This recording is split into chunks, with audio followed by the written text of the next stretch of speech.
पुरंजय लिखते हैं कि इस समय अस्तित्व को ज़्यादा रहस्यमय लग रहा है, क्यों?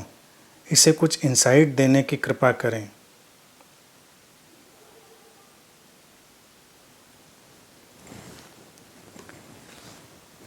पुरंजय युवा हैं, अनंत कई बार आ चुके हैं, बहुत प्यारे हैं और संवेदनशील हैं। जो बात लिखी है बड़ी छोटी सी लेकिन बड़ी रोचक है और अच्छी है। इस समय अस्तित्व बड़ा रहस्यमय सा जान पड़ रहा है। ये तुम्हारी संवेदनशीलता है पुरंजय, और तुम्हारा सौभाग्य भी है कि तुम इसको इस एंगल से देख रहे हो। अस्तित्व में जब संकट के बादल होते हैं, अस्तित्व में जब चारों तरफ परेशानी होती, एक आध व्यक्ति पे नहीं कि एक आध व्यक्ति पे, ये तो पूरे विश्व में, तो रहस्य गहरा होता है और रहस्य की परतें खुलती हैं, क्योंकि अस्तित्व में ये सब छुपा हुआ है। अस्तित्व बहुत से इशारे कर रहा होता है जिन्हें समझने की जरूरत होती है, और तुम्हारे लिए वो खुलेगा, उसकी परतें खुलेंगी। हो सकता है जीवन का देखो सबसे बड़ा रहस्य है मृत्यु, मिट जाना।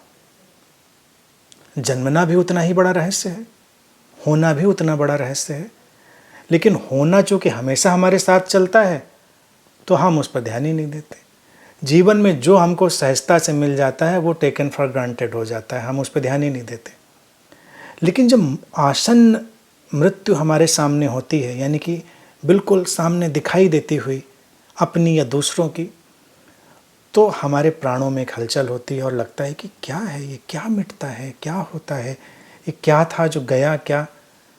लेकिन ये प्रश्न तो अभी भी है, ये क्या है जो है, ये क्या है जो आया है, सारा प्रश्न तो वही है।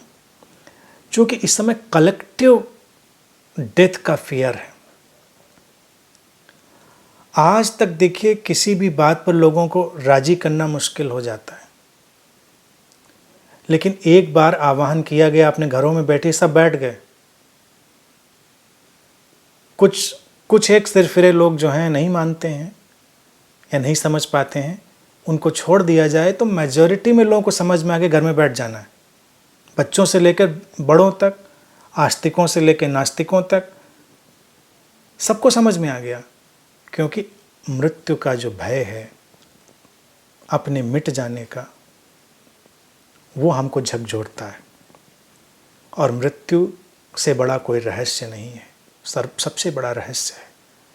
तो उसकी आंखों में आंखें डालकर देखें, चलें, अपना काम करें, अपनी सुरक्षा, अपना एहतियात करें, लेकिन डरे नहीं, घबराएं नहीं, उसकी आंखों में आंखें डालें, स्वीकार करें, तो एक जॉय उभरेगा। और तुम देखोगे जब कोई मृत्यु को स्वीकार कर लेता है तो उसके भीतर से इतना कारण आनंद उभरता है कि कल्पना ही नहीं कर सकता कि ये कहाँ छुपा हुआ था। भारत में इसी फिनोमिना पर बेस्ड एक बहुत ही अमूल्य ग्रंथ है कठोपनिषद, जिसमें नचिकेता मृत्यु के घर जाकर यम से संवाद करता है। उस पर मैंने बोला भी है, बीच में रोक दिया था उस सीरीज को, उस पर फिर कभी बात करेंगे विस्तार से। बड़ी प्यारी सी वो पुस्तक है कठोपनिषद। नचिकेता मृत्यु से आमना सामना करता है, जिससे हर कोई घबराता है, और फिर उसके लिए रहस्य की परतें उघड़ती हैं, जीवन उसके लिए आलोकित होता है, प्रकाशित होता है। तो मैं तुम्हारे लिए भी चाहूँगा कि पूरे स्वीकार में जियो, अपने एहतियात और सुरक्षा में, और मृत्यु से न घबराओ, न दूसरों को घबराने दो। फिर तुम्हारे लिए रहस्य खुलेगा, वो परतें तुम्हारे लिए उघड़ेंगी, और जीवन के भीतर छुपी हुई जो अर्थवत्ता है, मीनिंगफुलनेस है, वो तुम्हारे ऊपर डिसेंड होगी। वो ग्रेस है, प्रसाद है, वो घट जाती है। उसके लिए किसी को कुछ करना नहीं होता।